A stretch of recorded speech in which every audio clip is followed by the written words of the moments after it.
Yes, we are in the continuity problems, class number 54.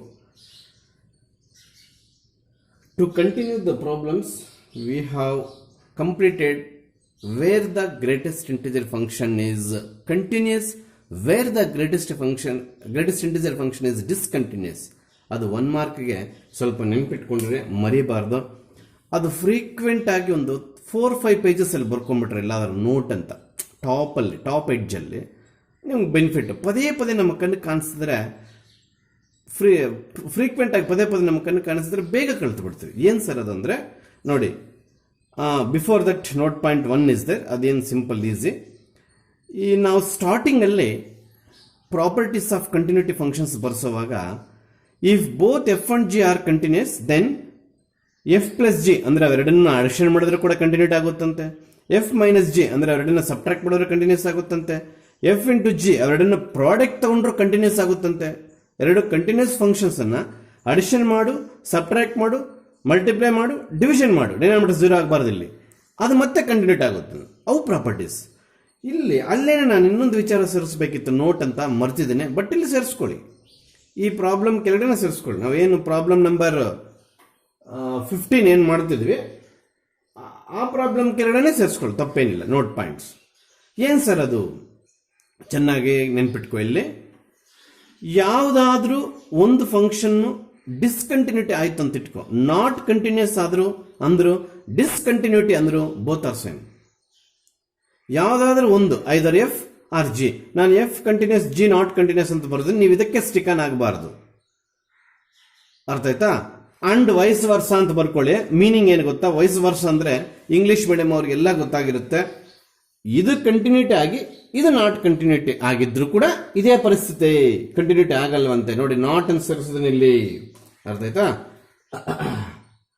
R not continuous functions ಇವು ಯಾವ continuity ಆಗಲ್ವಂತ ಆ condition ಅಲ್ಲಿ. ಇಲ್ಲಿ ಸ್ಪೇಸ್ ಇದ್ದಿದ್ರೆ ನಾನು ಓವರ್ ಆರ್ ಅಂತ ಬರೋದು if G continuous F is not continuous ಅನ್ನೋ ಆಪ್ಷನ್ ಕೂಡ ತೋರಿಸ್ತಿದ್ದೆ. ಬಟ್ ನಿಮಗೆ ಕಾನ್ಸೆಪ್ಟ್ ಅರ್ಥ ಆಗಿದೆ.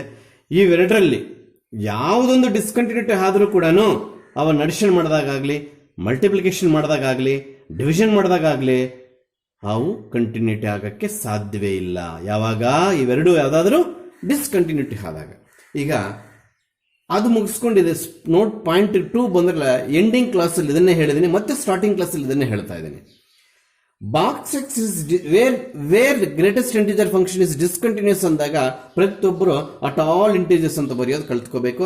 ಇದು ಕೂಡ ಅಷ್ಟೇ ಫ್ರೀಕ್ವೆಂಟ್ ಆಗಿ ಒಂದು 4-5 ಪೇಜಸ್ ಅಲ್ಲಿ ಏನು ಬುಕ್ ಓಪನ್ ಮಾಡೋರೆ ಕಾಣ್ಬೇಕದು. ಆ ರೀತಿ ಬರ್ಕೊಂಡ್ಬಿಟ್ರೆ ಬೇಗ ಕಲ್ತು ಬಿಡ್ತೀವಿ. Where the greatest integer function is discontinuous ಅಂತ ಕೇಳಿದಾಗ ನಿಮ್ಮನ್ನ you are ready to say the answer set of all integers. ಯಾವ ಇಂಟಿಜರ್ ಹತ್ರನೂ ಅದು ಕಂಟಿನ್ಯೂಟಿ ಆಗಲ್ವಂತೆ, ನಥಿಂಗ್ ಬಟ್ ಡಿಸ್ಕಂಟಿನ್ಯೂಟಿ. ಇನ್ನು ಮತ್ತೆ ಕಂಟಿನ್ಯೂಟಿಯಲ್ಲಿ ನಾನ್ ಇಂಟಿಜರ್ಸ್ ಅಂತ ಯಾರು ಬರೀತಾರೋ ಅವ್ರಿಗೆ 0 mark. Box x is continuous at all real numbers except Z except integers. ಅಲ್ಲಿಗೆ ಆರ್ ಮೈನಸ್ ಝೆಡ್ ಅಂತ ಯಾರು ಬರೀತಾರೋ ಅವ್ರಿಗೆ ಪಕ್ಕ ಮಾರ್ಕ್ ಸಿಗುತ್ತೆ. For which type of question R minus Z is the answer. Right the points of continuity of greatest integer function.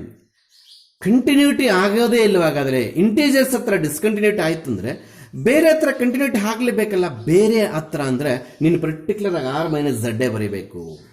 ಅಲ್ಲಿಗೆ ಈ note point 2 ಅನ್ನೋದು 1 ಮಾರ್ಕ್ ಕ್ವಶನ್. ಅದು ಕೇರ್ಫುಲ್ ಆಗಿರಬೇಕು. ಪ್ರೀವಿಯಸ್ ಕ್ಲಾಸ್ ಎಂಡಿಂಗು ಅದೇ, ಈ ಕ್ಲಾಸ್ ಸ್ಟಾರ್ಟಿಂಗು ಆದರೆ. S, ಈಗ ಇದನ್ನಷ್ಟೇ greatest integer function ಬಂದಾಗ ನಾವು 2 ಕೇಸ್ ಮಾಡಬೇಕು. ಹೌದಾ? ಎಸ್, ಪ್ಲೀಸ್ ಸ್ಟಾರ್ಟ್ ಮಾಡ್ತಾ ಇದ್ದೀನಿ. ಇದು ಕೇಸ್ ನಂಬರ್ 1. ಅವರು ಡಿಸ್ಕಂಟಿನ್ಯೂಸ್ ಅಟ್ ಆಲ್ ಇಂಟಿಜರ್ಸ್ ಅಂತ ಕೇಳಿರೋದ್ರಿಂದ ಫಸ್ಟ್ ನಾವು integers ತಗೊಂಡ್ಬಿಡೋಣ.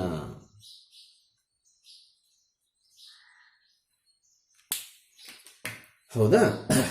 Discontinuous at all integers ಅಂತ ಕೇಳಿದರೆ ಇಂಟಿಜರ್ಸ್ ತಗೊಂಡ್ಬಿಡೋಣ. ಗೊತ್ತಾಗ್ತಿದೆ? Let X be an integer.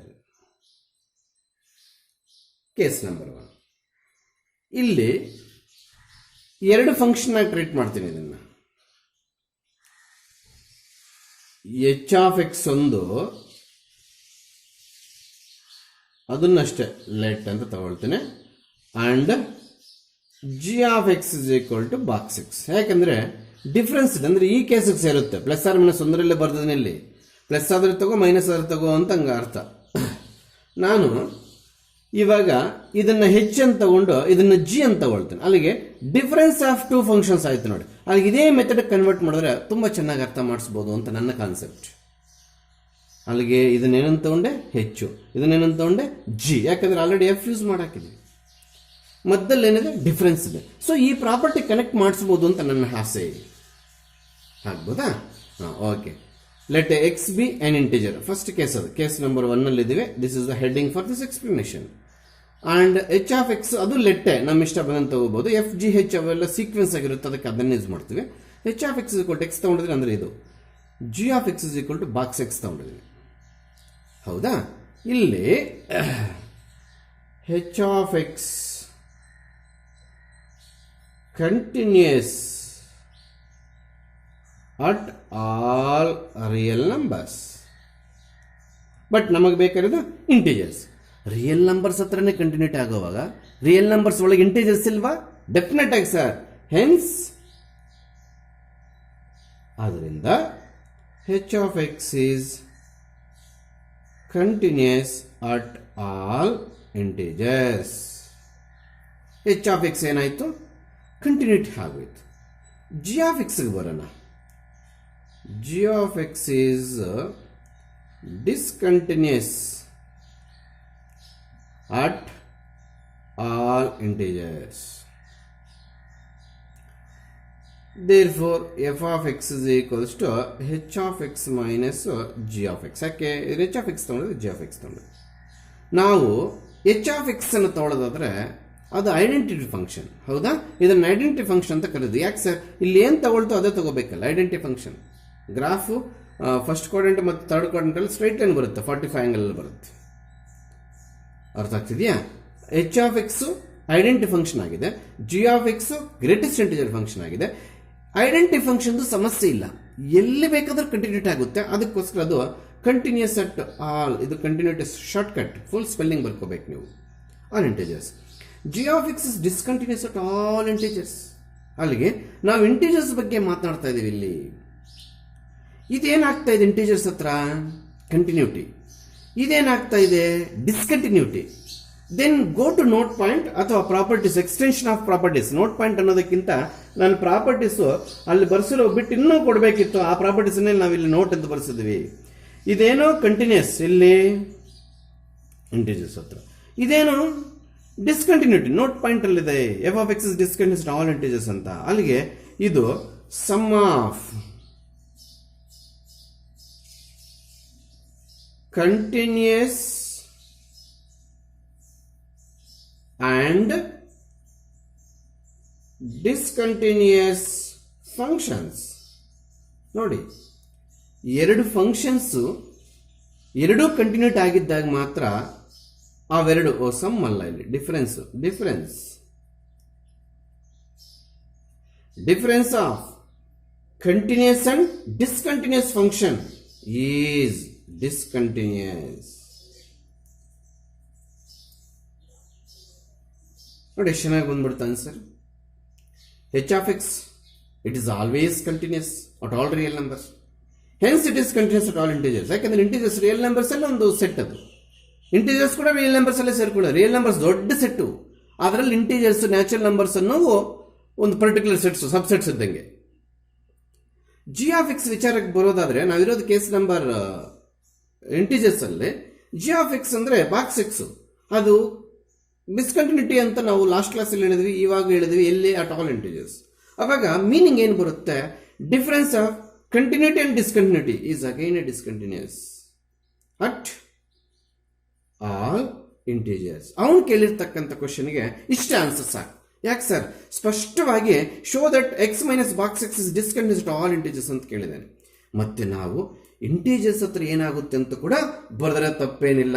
ಯಾಕಂದ್ರೆ ಇಷ್ಟಕ್ಕೆ 4 ಮಾರ್ಕ್ಸ್ ಕೊಡಕ್ಕೆ ಹೋಗೋದಿಲ್ಲ ಅವನು. ನಾವು ಏನು ಹೇಳಿದ್ದೀವಿ? ಎಫ್ ಆಫ್ ಎಕ್ಸ್ ಕಂಟಿನ್ಯೂಟಿ ಆಗುತ್ತಂತೆ, ಬಾಕ್ಸ್ ಎಕ್ಸ್ ಡಿಸ್ಕಂಟಿನ್ಯೂಟಿ ಆಗುತ್ತಂತೆ ಇಂಟೀಜರ್ಸ್ ಹತ್ರ. ಸೊ ಡಿಫರೆನ್ಸ್ ತಗೊಂಡಾಗ ಡಿಸ್ಕಂಟಿನ್ಯೂಟಿ ಆಗುತ್ತೆ. ಇಷ್ಟೇ. ಈ ಮೂರೇ ಮೂರು ಪದಗಳು ಇಷ್ಟು ಇಂಗ್ಲೀಷಲ್ಲಿ ಸೇರ್ಕೊಂಡಿದೆ. ನಾನು ಡೀಟೇಲ್ಡ್ ಆಗಿ ಬರೆಯಕ್ಕೆ ಟ್ರೈ ಮಾಡಿದ್ದೀನಿ ಅಷ್ಟೇನೆ. X is continuous at all real numbers ಅಂತೆ, box x is continuous at all real numbers ಅಂತೆ. ಅದಕ್ಕೆ ಇಂಟಿಜರ್ಸ್ ಹತ್ರ ಕೂಡ ರಿಯಲ್ ನಂಬರ್, ಇಂಟಿಜರ್ಸ್ ಹತ್ರ ಕೂಡ ಕಂಟಿನ್ಯೂಟಿ ಆಗುತ್ತಂತೆ. ಯಾವುದು? ಬಾಕ್ಸ್ ಎಕ್ಸ್, ಸಾರಿ ಎಕ್ಸ್ ಎಲ್ಲ ರಿಯಲ್ ನಂಬರ್ಸ್ ಹತ್ರ ಕಂಟಿನ್ಯೂಟಿ ಆಗೋ ರೀಸನ್ಗೆ ಅದು ಇಂಟೀಜರ್ಸ್ ಹತ್ರ ಕೂಡ ಕಂಟಿನ್ಯೂಟಿ ಆಗುತ್ತಂತೆ. ಬಾಕ್ಸ್ ಎಕ್ಸ್ ಇಂಟೀಜರ್ಸ್ ಹತ್ರ ಸತ್ರು ಕಂಟಿನ್ಯೂಟಿ ಆಗಲ್ಲ. ಲಾಸ್ಟ್ ಕ್ಲಾಸಲ್ಲಿ ಪ್ರೂವ್ ಮಾಡಿದ್ದೀವಿ. ಅದೇ ವಿಚಾರ ಇಲ್ಲಿ ಬರೆದಿದ್ದೀವಿ ನಾವು. G of X is discontinuous at all integers. So f of X is h of x minus g of x. Difference of two ಅಂತ ಬರಬೇಕಿಲ್ಲಿ. Difference of two continuous and discontinuous functions is again discontinuous at all integers. So conclusion ಸಮೇತ ಮುಗಿದೋಯ್ತು. Case number 2 ಏನಾಗುತ್ತೋ ನೋಡೋಣ. ಆಯ್ತಾ? Let X be an non integer. ಅದು ಆಗ f of X is equal to h of x minus g of x. ಅಂದರೆ ಹೆಚ್ of X ಅಂದ್ರೆ ಏನು? ಎಕ್ಸ್ ಎಲ್ಲೆಲ್ಲಿ ಕಂಟಿನ್ಯೂಟಿ? ಎಲ್ಲ ಕಡೆ ಕಂಟಿನ್ಯೂಟಿ ಅದು ರಿಯಲ್ ನಂಬರ್ಸ್ ಅಲ್ಲಿ. ಹಾಗಾದ್ರೆ ನಾನ್ ಇಂಟೀಜರ್ಸ್ ಹತ್ರ ಕೂಡ ಕಂಟಿನ್ಯೂಟಿನೇ. ಜಿ ಆಫ್ ಎಕ್ಸ್ ಏನು? ಬಾಕ್ಸ್ ಎಕ್ಸ್ ನಾನ್ ಇಂಟೀಜರ್ಸ್ ಹತ್ರ ಅಂದ್ರೆ ಇದು ನಾನ್ ಇಂಟೀಜರ್ ಅಂದ್ರೆ ಆರ್ ಮೈನಸ್ ಝೆಡ್ ಏನಾಗ್ತಾ ಇದೆ? ಕಂಟಿನ್ಯೂಸ್ ಆಗ್ತದೆ ನೋಡಿ. Box x R minus Z ಹತ್ರ ಅಂದ್ರೆ ನಾನ್ ಇಂಟೀಜರ್ಸ್ ಅಂದ್ರೆ ಆರ್ ಮೈನಸ್ ಝಡ್ ಲೆಕ್ಕ. ನಾನ್ ಇಂಟೀಜರ್ಸ್ ಅಂದ್ರೆ ಬ್ರಾಕೆಟ್ ಆರ್ ಮೈನಸ್ ಝೆಡ್. ಅಲ್ಲಿಗೆ ಇದು difference of two continuous functions. ಇದು ಕಂಟಿನ್ಯೂಟಿನ 100%. ನಾನ್ ಇಂಟೀಜರ್ಸ್ ಹತ್ರ ಖಂಡಿತವಾಗಲೂ ಇದು ಕಂಟಿನ್ಯೂಟಿ ಆಗುತ್ತೆ. ನೋಟ್ ಪಾಯಿಂಟ್ ಅಲ್ಲಿ ಸೇರಿಸಿದೀವಿ, ಲಾಸ್ಟ್ ಕ್ಲಾಸ್ ಅಲ್ಲಿ ಮುಗಿಸಿದ್ವಿ. ಅಲ್ಲಿಗೆ difference of two continuous functions is again a continuous function. Is again continuous function. ಇದು ಕೇಳಿಲ್ಲ ಅವರು, ಆದ್ರೆ ನಾವು ಎಕ್ಸ್ಟ್ರಾ ಮಾಡ್ತಾ ಇದ್ವಿ. ಇಲ್ಲಿಗೆ ಲಾಸ್ಟ್. ಅವನು ಕೇಳಿರ್ತಕ್ಕಂಥ ಆನ್ಸರ್ ಲೆಕ್ಕ ಪ್ರಕಾರ ಹೋದ್ರೆ ಇಲ್ಲಿಗೆ last. Therefore F is continuous at all R minus Z ಬರುತ್ತೆ. ಅಲ್ಲೂ ಬ್ರಾಕೆಟ್ ಹಾಕೊಂಡ್ರೆ ತಪ್ಪೇನಿಲ್ಲ, ಬ್ರಾಕೆಟ್ ಫ್ಲೋರ್ ಬ್ರಾಕೆಟ್ ಹಾಕದಿದ್ರು ತಪ್ಪೇನಿಲ್ಲ. ಅಲ್ಲಿಗೆ ಪ್ರೀವಿಯಸ್ ಪ್ರಾಬ್ಲಮ್ ಅನ್ನ ಬೇಸ್ ಮಾಡಿಕೊಂಡು ಇದನ್ನ ಆನ್ಸರ್ ಮಾಡಿರೋದು. ಇಲ್ಲಿ 1 ಮಾರ್ಕ್ ಕ್ವಶನ್ ಅಂತೂ ನೀವು ಯಾಮಾರಬಾರ್ದು ನೋಡಿ. ಬಾಕ್ಸ್ ಎಕ್ಸ್ ಎಲ್ಲಿ ಡಿಸ್ಕಂಟಿನ್ಯೂಟ್ ಆಗುತ್ತೋ ಎಲ್ಲಿ ಕಂಟಿನ್ಯೂಟ್ ಆಗುತ್ತೋ ಚೆನ್ನಾಗಿ ನೆನ್ಪಿಟ್ಕೊಂಡು ಅದೇ ಆನ್ಸರ್ ನಮಗೆ ಎಕ್ಸ್ ಮೈನಸ್ ಬಾಕ್ಸ್ ಎಕ್ಸ್ ಕೂಡ ಬರೀತೀವಿ. Where x minus box x is discontinuous at all integers, where x minus box x is continuous at all r minus z. The same answer for the question box x also. Halage 2 1 mark questions, 2 answers are common for 2 different questions. ಅದನ್ನು ನೀವು ನಾನು complete ಮಾಡಿದ ಮೇಲೆ ಬರ್ಕೋಬೇಕು. ಏನು ಬರ್ಕೋಬೇಕು sir? ಇದೇ ರೀತಿ note number 3 ಅಂತ ಹಾಕಿ ಈ ಬಾಕ್ಸ್ ಎಕ್ಸ್ ಮುಂದೆ ಎಕ್ಸ್ ಮೈನಸ್ ಸೇರಿಸಿ ಅದು ಈ term is discontinuous at all integers and continuous at all real numbers except Z ಅಂತ ಬರ್ಕೊಂಡ್ರೆ ನಿಮ್ಮಷ್ಟು ಉತ್ತಮರು ಜಾನ್ರು ಇನ್ನೊಬ್ಬರು ಇರಲ್ಲ. ಅವೆಲ್ಲ 1 ಮಾರ್ಕ್ ಕ್ವಶನ್ಸ್ ಆನ್ಸರ್ಸ್ ಮಾಡಕ್ಕೆ ಹೆಲ್ಪ್ ಆಗುತ್ತೆ. ನೋಟ್ ಪಾಯಿಂಟ್ 3 ಅಲ್ಲಿ ನೀವು ಮಾಡಬೇಕಾಗಿರೋದು ಏನಿಲ್ಲ. Instead of box x you should write x minus box x and copy everything as it is in note number 3. Wherever you can write. Is it over? Clear picture is there. This is theoretical problem. Don't hesitation about this. Theory ಕಲಿಯೋದು ತುಂಬಾ easy. Simplification ಆದ್ರೆ mathematical simplification ಆದ್ರೆ marks ಹೋಗುತ್ತೆ ಹೊರತು ಈ theoretical ಬರೆಯುವಾಗ ಹೋಗಲ್ಲ. But ಇನ್ನೊಂದು ವಿಚಾರ ಹೇಳೋದು ಮರುತ್ತೆ, ಇಷ್ಟು ಸಿಂಪಲ್ ಆಗಿ ಕೊಟ್ಟಿಲ್ಲ, ಎನ್ಸಿಆರ್ಟಿ ಇಲ್ಲ, ಅವನೇನೋ ಕೊಟ್ಟಿದ್ದಾನೆ, ನಮಗೆ ಬೇಕಿಲ್ಲ, ಇದಕ್ಕೂ ಮಾರ್ಕ್ ಕೊಡ್ತಾರೆ, ಇದಕ್ಕೂ ಮಾರ್ಕ್ಸ್ ಕೊಡಿಸ್ತಾರೆ. ಇದು ಎಕ್ಸ್ಪ್ಲನೇಷನ್ ಆನ್ ದಿ ಪ್ರಾಪರ್ಟಿ ಮಾಡಿದ್ದೀನಿ ನಾನು. ಅರ್ಥ ಆಯ್ತಾ? ಅಲ್ಲಿಗೆ 2 ಕೇಸ್ ಮಾಡಿದ್ದೀನಿ. 2 ಕೇಸ್ ಕೂಡ ಇಲ್ಲೇ ಡಿಫ್ರೆಂಟ್ ಆಗಿ ನೀವು ಅರ್ಥ ಮಾಡ್ಕೋಬೇಕು. ಇದೊಂದು ಕೇಸ್, ಇದೊಂದು ಕೇಸ್. ಯಾಕೆ ಸರ್ ಗ್ರೇಟೆಸ್ಟ್ ಇಂಟಿಜರ್ ಫಂಕ್ಷನ್ ಬಂದಾಗ ನಾವು ಟಾಪಿಕ್ ಕೇಳ್ಕೊಡೋದೇ 2 ಕೇಸ್ ಅಂತ. ಅಲ್ಲಿಗೆ ತುಂಬಾ ಟೈಮ್ ಇದಕ್ಕೆ ವೇಸ್ಟ್ ಮಾಡಿದ್ರೆ ಮತ್ತೆ ನೀವು ತಪ್ಪು ಮಾಡಿದ್ರೆ ಇದು ಬರೆಯಕ್ಕಾಗಲಿಲ್ಲ ಅಂದ್ರೆ ನಿಮ್ಮ ದುರಾದೃಷ್ಟ. S, question number 16. ನಾನು ಪೂರ್ತಿ ಕ್ವೆಶ್ಚನ್ ಬರ್ದಿಲ್ಲ, ವರ್ಕ್ ಬುಕ್ ಅಲ್ಲಿದೆ. Find all the points of discontinuity of the function ಅಂತ ಕೇಳಿದ್ದಾರೆ. ಇಲ್ಲಿ ಅಟ್ ಅಂತ ಮೆನ್ಷನ್ ಮಾಡಿದ ಈಸಿನ, ಹೀಗೆ ಕೊಟ್ಟರೆ ಈಸಿನ ನೀವೇ ಯೋಚನೆ ಮಾಡಿ. ಸುಮಾರು ಸಲ ಹೇಳಿದ್ದೀನಿ, ಇಲ್ಲಿ ಅಟ್ ಅಂತ ಮೆನ್ಷನ್ ಮಾಡಿದ್ರೆ ನಮಗೆ 2 ಸ್ಟೆಪ್ಸ್ ಕಡಿಮೆ ಆಗುತ್ತೆ, ಬರೀ 3 ಸ್ಟೆಪ್ಸಲ್ಲಿ ಮುಗಿದೋಗ್ತಾ ಇತ್ತು. ಈಗ ಅಟ್ ಅಂತ ಮೆನ್ಷನ್ ಮಾಡಿದಕ್ಕೆ ಎಕ್ಸ್ಟ್ರಾ 2 ಸ್ಟೆಪ್ಸ್ ಬರೀಬೇಕು. That is 5 step problem. ಇದೇನು ಹೊಸದ್ದೇನಲ್ಲ, ಎಕ್ಸ್ಟ್ರಾ 2 ಸ್ಟೆಪ್ ಬರೆಯೋದು, 2 ಲೈನ್ ಅಷ್ಟೇ, 20 ಸೆಕೆಂಡ್ಸ್ ಅಷ್ಟೇ, ಅದನ್ನೇನು ಫೀಲ್ ಆಗಬೇಡಿ. ಬಟ್ ಇಲ್ಲಿಂದ ಹುಷಾರಾಗಿ ನೋಡ್ಕೋಬೇಕು. 4 ಮಾರ್ಕ್ಸ್ಗೆ ಇನ್ನೂ ಆ್ಯಕ್ಚುಲ್ ಆಗಿ ಎಲ್ಲ ಎಕ್ಸಾಮ್ಸಲ್ಲೂ ಕೇಳಿರ್ತಕ್ಕಂಥ ಕ್ವಶನ್ಸ್ ಪ್ರಕಾರ ಹೋದರೆ ನಾವು ಇಷ್ಟೊತ್ತು ಮಾಡಿರ್ತಕ್ಕಂಥ 15 ಪ್ರಾಬ್ಲಮ್ಸ್ ವೇಸ್ಟ್, ಯಾವುದೂ ಕೊಟ್ಟಿಲ್ಲ 4 ಮಾರ್ಕ್ಸ್ಗೆ. ಹಾಗಂತೇಳಿ ನೆಗ್ಲೆಕ್ಟ್ ಮಾಡಬೇಡಿ, ಕಳ್ತಿಟ್ಕೊಳ್ಳಿ. ಈ ವರ್ಷ ಯಾವುದು ಕೊಡ್ತಾನೋ ಗೊತ್ತಿಲ್ವಲ್ಲ. ಎಸ್, ಎಲ್ಲ ವರ್ಷಗಳಲ್ಲೂ ಕೊಟ್ಟಿರ್ತಕ್ಕಂಥ ಪ್ರಾಬ್ಲಮ್ಸ್ ಯಾವ ಅನ್ನೋದು ಸ್ಟಾರ್ ಮಾರ್ಕ್ಸ್ ಹಾಕ್ತೀನಿ. ಬಟ್ ಅವನ್ನೇ ವರ್ಕ್ ಮಾಡ್ಕೋಬಾರ್ದು. ಮೂರ್ಖರು ನಿಮ್ಮನ್ನು ಮೋಸ ಮಾಡ್ತಾರೆ ಒಂದೊಂದ್ಸಲಿ ಕ್ವಶನ್ ಪೇಪರ್ ಸೆಟ್ ಮಾಡೋರು. ಎಸ್, ಇಲ್ಲಿ ಅಟ್ ಅಂತ ಮೆನ್ಷನ್ ಮಾಡಿಲ್ಲ, ಅದಕ್ಕೆ ನಾವು first at x is equals to 2 ನೋಡಿಬಿಡ್ತೀವಿ. ಮತ್ತೆ ಅದರ್ ದ್ಯಾನ್ 2 ಅಂದರೆ ಲೆಸ್ ದ್ಯಾನ್ 2 ಗ್ರೇಟರ್ ದ್ಯಾನ್ 2 ಆವಾಗ ನೋಡೋಣ. Yes, less than greater than symbol ಕಾಣಿಸ್ತಿದೆ ಪ್ರಾಬ್ಲಮ್ ಅಲ್ಲೇ. This is the problem should go through left hand and right hand limit. ಆ limit concept ಮೇಲೆ ನಾವು ಕಂಟಿನ್ಯೂಟಿ ಆಗುತ್ತಾ ಡಿಸ್ಕಂಟಿನ್ಯೂಟಿ ಆಗುತ್ತಾ ಅಂತ ಹೇಳ್ತೀವಿ. ಎಸ್, ಅದರಲ್ಲೂ ಕೂಡ ನಾವು ಫಸ್ಟ್ ಎಫ್ ಆಫ್ 2 ಕಂಡುಹಿಡಬೇಕು, because limit is 2. What is meant by f of 2? Listen carefully. In place of x we are writing 2, nothing but x is equal to 2. Is it or not? Exactly. x is equal to 2 ಅನ್ನೋ meaning ಎಲ್ಲಿ ಕಾಣಿಸ್ತಿದೆ? First row ಕಾಣ್ತಿದೆ. First row copy ಮಾಡಿದ್ರೆ ತಪ್ಪು, x place ಅಲ್ಲಿ 2 ಹಾಕೊಂಡು copy ಮಾಡಿದ್ರೆ correct. That is 8 - 3 nothing but 5. Sure. ಆಮೇಲೆ ಆರ್ ಎಚ್ ಎಲ್ ಅಂದರೆ limit x tends to 2 plus f of x ಅಂತ. ಇಲ್ಲಿ ರೈಟ್ ಹ್ಯಾಂಡ್ ಲಿಮಿಟ್ಗೆ ಪ್ಲಸ್ ಯೂಸ್ ಮಾಡಬೇಕು, ಲೆಫ್ಟ್ ಹ್ಯಾಂಡ್ ಲಿಮಿಟ್ಗೆ ಇಲ್ಲಿ ಮೈನಸ್ ಯೂಸ್ ಮಾಡಬೇಕು. ಅದು ಪಾಪ ನಾನು ಲಾಸ್ಟ್ ಕ್ಲಾಸ್ ಇಂದ ಸರಿಯಾಗಿ ಹೇಳ್ತಾ ಇಲ್ಲ, ಏನು ಈ ಪ್ಲಸ್ ಏನು ಈ ಮೈನಸ್ಸು ಅಂತ ಎಷ್ಟು ಜನ ಪಾಪ ಡೌಟ್ ಇಟ್ಕೊಂಡಿದ್ರೆ ಗೊತ್ತಿಲ್ಲ. ನನಗೆ ಫ್ಲಾಶ್ ಆಗಲಿಲ್ಲ, ನಿಮ್ಗೆ ಡೌಟ್ ಬರುತ್ತೆ ಅಂತ. Wherever we have to use R H L, we should write x tends to 2 plus. If it is 1 plus, if it is 0 plus, like that is the rule. If it is L H L, we are using minus. ಅದು ಹೇಳೋದನ್ನು ನಾನು ಒತ್ತಿ ಹೇಳೋದನ್ನು ಮರೆತೆ ಪಾಪ. S, X greater than 2 ಯಾವುದ್ರಲ್ಲಿ ತೋರಿಸ್ತಿದೆ meaning? X greater than 2 second rule. ಅಂದರೆ ಈ ಫಂಕ್ಷನ್ ಇಲ್ಲಿ ಎತ್ತಿ ಕಾಪಿ ಮಾಡೋದು ಅನ್ಕೊಂಡ್ರ? ಅಲ್ಲ, ಕಾಪಿ ಮಾಡ್ತಾ ಮಾಡ್ತಾ ನಾವು ಎಕ್ಸ್ ಪ್ಲೇಸಲ್ಲಿ ಲಿಮಿಟ್ ಹಾಕ್ಬೇಕು, ಯಾವುದು 2 ಹಾಕ್ಬೇಕು. That is also fine. ಹಾಗಂತ ಖುಷಿ ಹಾಕ್ಬೇಡ. F of 2 R H L equal ಬಂದಿದ್ದರಿಂದ ಖಂಡಿತವಾಗ್ಲೂ ಎಲ್ ಎಚ್ ಎಲ್ ಕಂಡುಹಿಡಿಯಬೇಕು. Limit x tends to 2 minus f of x. L H ಎಲ್ಗೆ ನಾವು ಈ ಮೈನಸ್ ಯೂಸ್ ಮಾಡೇ ಮಾಡ್ತೀವಿ ಲಿಮಿಟ್ ಹತ್ರ. Yes, x less than 2 under this meaning. ಅಂದರೆ ಈ ಈಕ್ವೇಶನ್ ಕಾಪಿ ಮಾಡಿದ್ರೆ ತಪ್ಪು. ಕಾಪಿ ಮಾಡ್ತಾ ಎಕ್ಸ್ ಪ್ಲೇಸಲ್ಲಿ ನಾವು 2ನ ಕೊಟ್ಕೋಬೇಕಾಗುತ್ತೆ. 5 ನೋಡಿ, ಎಲ್ಲ ಈಕ್ವಲ್ ಬಂತು. ಏನೇನು? R H L, L H L, ಅದರ ಜೊತೆಗೆ f of 2.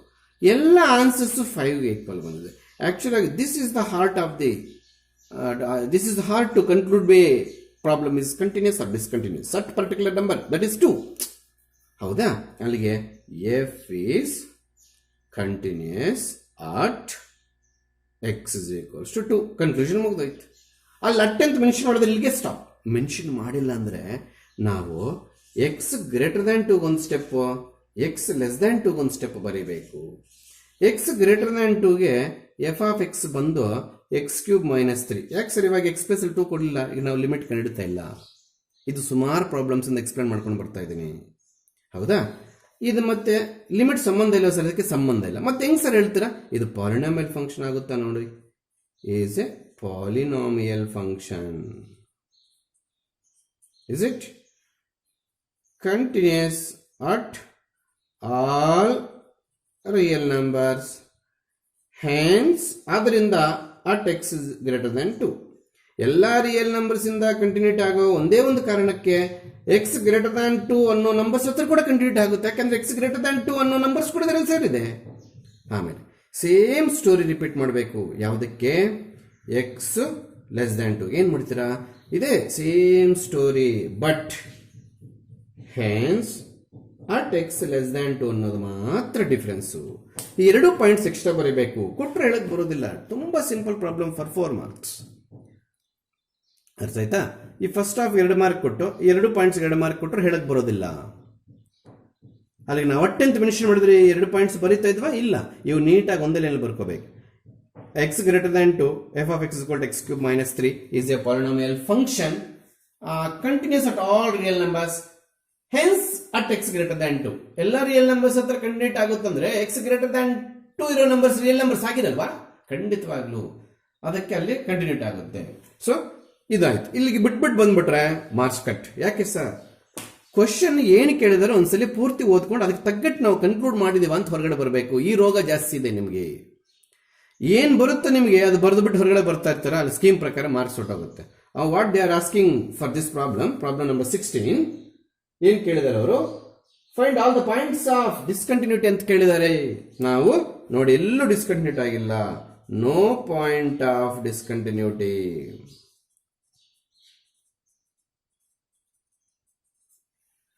No point of discontinuity ಅಂತ ಬರ್ದಾಕಿದ್ರೆ ಸಾಕು. ಇಷ್ಟು ಬರೆದ್ರೆ ನಿಮಗೆ 4 ಮಾರ್ಕ್ಸ್ ಸಿಗುತ್ತೆ. ಅರ್ಥ ಆಯ್ತಾ? Yes shall be go to problem number 17. Yes 1 mark ಕ್ವಶನ್ಗೆ ಒಂದು ಕಾನ್ಸೆಪ್ಟ್ ಬಿಟ್ಕೊಂಡು ಬಂದಿದ್ದೀವಿ ನಾವು 16th ಕ್ವಶನ್ ಮೇಲ್ಗಡೆ. ಬಾಕ್ಸ್ ಎಕ್ಸ್ ಎಲ್ಲಿ ಡಿಸ್ಕಂಟಿನ್ಯೂಟಿ ಆಗುತ್ತೆ ಅನ್ನೋ ಮೀನಿಂಗ್ ಇಲ್ಲಿ ಕಾಣ್ತಿದ್ದೆ, ಒಪ್ಕೊಳ್ಳೋಣ. ಆದರೆ ನೀವು ಬರೆಯೋ ಆನ್ಸರು ಈ ಇಂಟರ್ವಲ್ ಅಲ್ಲಿ ಇರಬೇಕು. ಫಸ್ಟ್ ಪೀಸ್ ಇಲ್ಲೇ ನೀವು ಒಂದು ಫಿಕ್ಸ್ ಆಗಿರ್ತೀರ. ಪ್ರಿಯಾಂಕಾ ಮಿಸ್ ಹೇಳ್ಕೊಟ್ಟಿರ್ತಾರೆ ಏನು ಸರ್ ಅದಂದಾಗ ನೋಡಿ, ಇದು ಇಸ್ ಈಕ್ವಲ್ ಟು ಇಲ್ಲ ಅಂದ್ರೆ 0 ಇಲ್ಲ, ಎಕ್ಸಂಪ್ಷನ್. ಎಕ್ಸ್ ಪ್ಲೇಸ್ ಅಲ್ಲಿ 0 ಬರ್ಕೊಳಂಗಿಲ್ಲ. ಇಸ್ ಈಕ್ವಲ್ ಟು ಇದ್ರೆ ದಿಸ್ ನಂಬರ್ ಇನ್ಕ್ಲೂಡ್ಸ್ ಅಂತ, ಅಲ್ಲಿಗೆ ಎಕ್ಸ್ ಪ್ಲೇಸ್ ಅಲ್ಲಿ 3 ಬರ್ಕೋಬಹುದು, 0 ಬರ್ಕೊಳಂಗಿಲ್ಲ. That is the reason. ನಮ್ಗೆಲ್ಲರಿಗೂ ಏನ್ ಗೊತ್ತು? Box x is discontinuous at all integers. ನೀನೇನಾದ್ರೂ ಆನ್ಸರ್ ಇವಾಗ ಅಟ್ ಆಲ್ ಇಂಟೀಜರ್ಸ್ ಅಂತ ಬರ್ದಾಕಿದ್ರೆ ಮಾರ್ಕ್ಸ್ ಹೊಟ್ಟೋಯ್ತು. ಯಾಕೆ ಸರ್? ಇದೇ ತಾನು ನೀವು ನೋಟ್ ಪಾಯಿಂಟ್ಸ್ ಬರ್ಸಿರೋದು, ಒಪ್ಕೊಂಡೆ. ಬಟ್ ಕಂಡೀಷನ್ ಕೊಟ್ಟಿದ್ದಾರೆ ಇಲ್ಲಿ. ಮತ್ತೆ ಏನ್ ಬರಿಬೇಕು ಸರ್? ಅದಕ್ಕೆ ಆನ್ಸರ್ ಹೇಳ್ತೀನಿ ನೋಡಿ. Box x is discontinuous at all integers ಒಪ್ಕೊಂಡೆ. ಆದ್ರೆ ಈ ಇಂಟರ್ವಲ್ ಅಲ್ಲಿ ಇರ್ತಕ್ಕಂಥ ಇಂಟೀಜರ್ಸ್ ಬರೀಬೇಕು. ಅದು ಮರೆತು ಬಿಹೇವ್ ಮಾಡಿದ್ರೆ 0 ಮಾರ್ಕ್ಸ್. ಅಲ್ಲಿಗೆ ಏನಾಗುತ್ತೆ? ಬಾಕ್ಸ್ ಎಕ್ಸ್ ಹಿಂಗ್ ಬರೀಬೇಕು. Discontinuous at discontinuous full spelling please, ಎಲ್ಲ ಶಾರ್ಟ್ಸ್ ಮಾಡ್ತಾ ಇದ್ದೀವಿ. How many integers inside this interval? Is 0 include? No. 1, 2, 3 ಏನವು ಇಂಟೀಜರ್ಸ್? ಯಾವ್ದ್ರಲ್ಲಿರೋವು? ಇದರಲ್ಲಿರೋವು. 0 ಯಾಕೆ ತಗೊಂಡಿಲ್ಲ ಸರ್? ಇಸ್ ಈಕ್ವಲ್ ಇಲ್ಲ. 3 ಯಾಕೆ ತಗೊಂಡ್ರೆ ಸರ್? ಇಸ್ ಈಕ್ವಲ್ ಉಂಟು. ಮತ್ತೆ ಮಧ್ಯದಲ್ಲಿ 2.5 ಸರ್. 2.5 ಹತ್ರ ಬಾಕ್ಸ್ ಎಕ್ಸ್ ಕಂಟಿನ್ಯೂಟ್ ಆಗುತ್ತೆ, ಡಿಸ್ಕಂಟಿನ್ಯೂಟ್ ಆಗಲ್ಲ. ಯಾಕಂದ್ರೆ ನಾನ್ ಇಂಟೀಜರ್ 2.5. ಅರ್ಥ ಆಯ್ತಾ? This is the answer for that note point. Exam ಅಲ್ಲಿ ಈ ಚೇಂಜ್ ಮಾಡಿ ಕೇಳಿದ್ರು ಕೂಡ ನೀವು ಗಟ್ಟಿಡ್ಕೊಂಡು ಹೋಗಬಾರ್ದು. ಅವ್ನು ಕೊಟ್ಟಿರ್ತಕ್ಕಂಥ ಇಂಟರ್ವಲ್ ಅಲ್ಲಿ ಎಷ್ಟು ಇಂಟೀಜರ್ಸ್ ಇದೆ, ಅದರಲ್ಲಿ ಯಾವ ಸೇರ್ಕೊಂಡಿದೆ ಯಾವ್ದು ಸೇರ್ಕೊಂಡಿಲ್ಲ ಅನ್ನೋದು ಕೂಡ ಅಬ್ಸರ್ವ್ ಮಾಡಬೇಕು.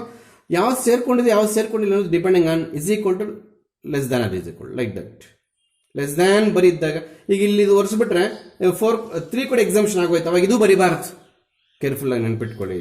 ಇವಾಗ ಅದನ್ನ ಒರೆಸೋದೇನು ಬೇಡ, ಆಸ್ ಇಟ್ ಇಸ್ ಬುಕ್ ಅಲ್ಲಿ ಹೆಂಗಿದ್ರೆ ಹಂಗೆ ಮಾಡೋಣ. ಅರ್ಥ ಆಯ್ತಾ? ಎಸ್.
ಎಸ್, ಇದಷ್ಟೇ ಪ್ರಾಬ್ಲಮ್ಮು.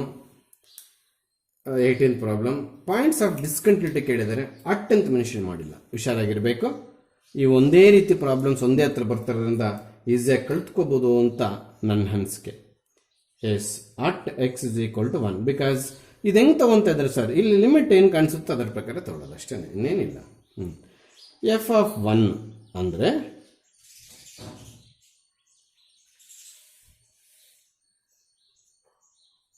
ಎಕ್ಸ್ ಜಾಗದಲ್ಲಿ 1 ಹಾಕಿದ್ದೀವಿ ಅಂತ, ಅಂದರೆ ಎಕ್ಸ್ ಇಸ್ ಈಕ್ವಲ್ ಟು 1 ಅಂದರೆ ಈ ಮೀನಿಂಗಲ್ಲಿ ತಗೋಬೇಕು. ಅಂದರೆ ಆ ಫಂಕ್ಷನ್ ಕಾಪಿ ಮಾಡೋದಲ್ಲ, ಆ ಫಂಕ್ಷನಲ್ಲಿ ಎಕ್ಸ್ ಎಲ್ಲಿದೆಯೋ ಅಲ್ಲಿ 1 ಸಬ್ಸ್ಟಿಟ್ಯೂಟ್ ಮಾಡಬೇಕು. ಸೊ 1 ಪವರ್ 10 1 ಬರುತ್ತೆ, 1 ಮೈನಸ್ 1 0 ಬರುತ್ತೆ.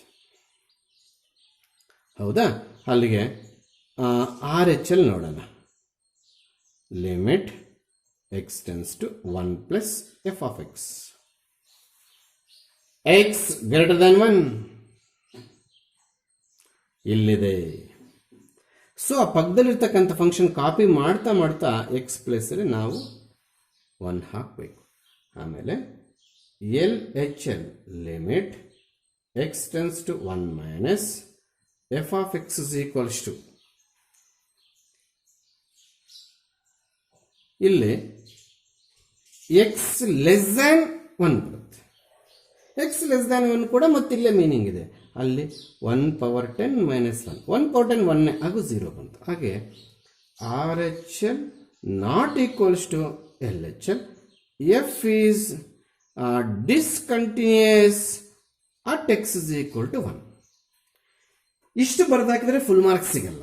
ಯಾಕೆ ಸರ್, ಅಟ್ ಅಂತ ಮೆನ್ಷನ್ ಮಾಡದೇ ಇರುವಾಗ ನಾವು 1 ಹತ್ರ ಮಾಡಿದ್ದೀವಿ, 1 ಹತ್ರ. ಇನ್ನು ಲೆಸ್ ದ್ಯಾನ್ 1 ಏನಾಗುತ್ತೆ, ಗ್ರೇಟರ್ ದ್ಯಾನ್ 1 ಎಲ್ಲ ರಿಯಲ್ ನಂಬರ್ಸ್ ಅಂತ ಚೆಕ್ ಮಾಡಬೇಕು. Because in this topic the function continuity function starts with real numbers for A real valued function. ಅಂದರೆ ರಿಯಲ್ ನಂಬರ್ಸ್ ಮೇಲೆ ಚೆಕ್ ಮಾಡಬೇಕಂತೆ ನಾವು, ಅರ್ಥ ಆಯ್ತಾ? ಅದಕ್ಕೋಸ್ಕರ 1 ಮುಗಿದಿದೆ ಅಂತ ನಾವು ಪಾಯಿಂಟ್ ಆಫ್ ಡಿಸ್ಕಂಟಿನ್ಯೂಟಿ ಇಸ್ 1 ಅಂತ ಬರೆದಾಗ ಚೆಕ್ ಮಾಡೋಣ. Yes, if x greater than 1, ಇದು ಕಾಮನ್ ಸ್ಟೆಪ್ ಆಗೋಗಿದೆ. 5 ಸ್ಟೆಪ್ ಪ್ರಾಬ್ಲಮ್ ಕಂಟಿನ್ಯೂಸ್ ಆಗಿ ಒಂದೇ ಹತ್ರ ಬರ್ತಾ ಇರೋದ್ರಿಂದ ನೀವು ಏನು ಕನ್ಫ್ಯೂಷನ್ ಇಲ್ದಿರ ಕಲ್ತ್ಕೋಬಹುದು. ಎಕ್ಸ್ ಗ್ರೇಟರ್ ದ್ಯಾನ್ 1 ಅಂದಾಗ ಮತ್ತಿದೆ ತಗೋಬೇಕು f of x. F of X is equal to x square. ಇವಾಗ ಲಿಮಿಟ್ ಕೊಡಬಾರ್ದು, ನಾವೆಲ್ಲೂ ಲಿಮಿಟ್ ಯೂಸ್ ಮಾಡ್ತಿಲ್ಲ. ಇಲ್ಲಿ ಈಸ್ ಎ ಪಾಲಿನಾಮಿಯಲ್ ಫಂಕ್ಷನ್ ಅಥವಾ parabolic function. Parabolic function continuous at all real numbers, no problem. Is a polynomial. Sir 3 term ಇಲ್ವಲ್ಲ sir, ಇಲ್ಲದೆ ಆದ್ರೂ ಕೂಡ ಹಾಗೆ ಬರೀತೀವಿ. ಅಥವಾ parabolic function, parabola continuous at all real numbers greater than 1. Full sentence ಬರಬೇಕು, all real numbers greater than 1. Greater than 1 use ಮಾಡಿದ್ರೆ ಎಲ್ಲ ಕಡೆ ಕಂಟಿನ್ಯೂಟ್ ಆಗುತ್ತೆ, ಆದರೆ ಇಲ್ಲಿ ಯೂಸ್ ಮಾಡಿದ್ದೀವಿ ಅದಕ್ಕೋಸ್ಕರ. ಎಕ್ಸ್ ಲೆಸ್ ದ್ಯಾನ್ 1 ಆಗ f of X is equal to x power 10 minus 1. ಇದು ಎಕ್ಸಾಕ್ಟ್ಲಿ ಪಾಲಿನಾಮಿಯಲ್ ಫಂಕ್ಷನ್ ಆಗುತ್ತೆ. Polynomial function continuous at all real numbers less than 1. ಎಲ್ಲ ಡಿಸ್ಕಂಟಿನ್ಯೂಟ್ ಆಯ್ತು ಹಾಗಾದ್ರೆ. The only, yes, final conclusion, the only point of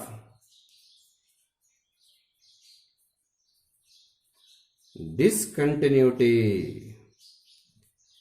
is at x is equal to 1. ಒಂದೇ ಒಂದು point ಹತ್ರ discontinuity ಅಂತತೆ ಎಲ್ಲಿ x is equal to 1 suitable for 4 marks. At ಅಂತ mention ಮಾಡಿದ್ರೆ this is the problem 3 stepped.